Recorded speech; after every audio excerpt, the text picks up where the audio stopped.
Hello, hello, hello, hello. Magandang araw po sa ating lahat. Andito tayo ngayon sa Silan, La Trinidad, Benguet. Napakaganda.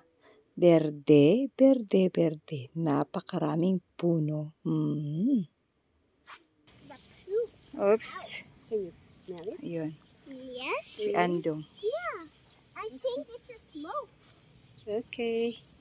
Watch out for the food. Oh, yun lang. Watch out. The poops of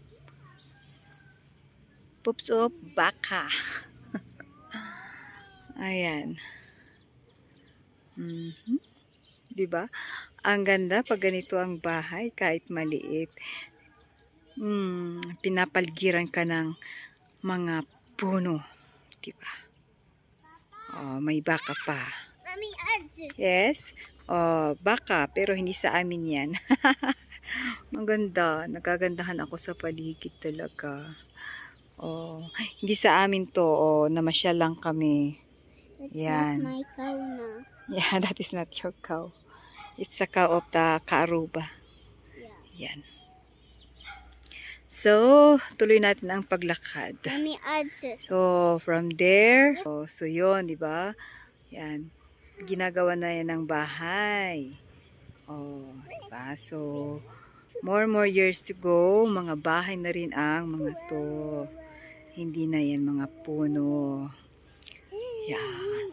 So, transform and go to the yun, fire. videohan natin para may mapapanood tayo na mga puno-puno. Diba? We will say hi. Ganito ang sila noong unang panahon. Go na, Lency. Yay! You go ahead. Mama. So, yun.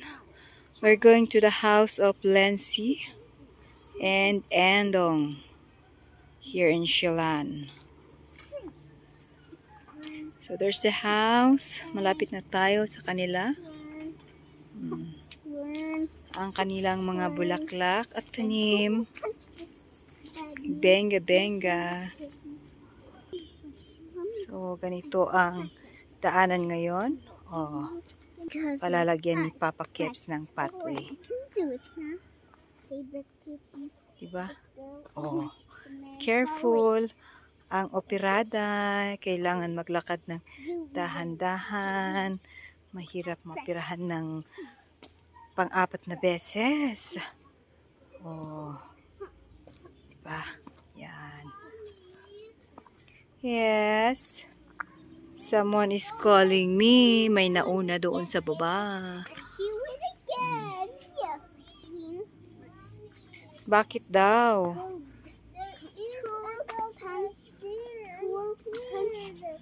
Why are you scared? Oh, let's go.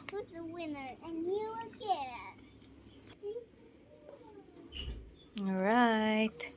Touchdown. So, andito na tayo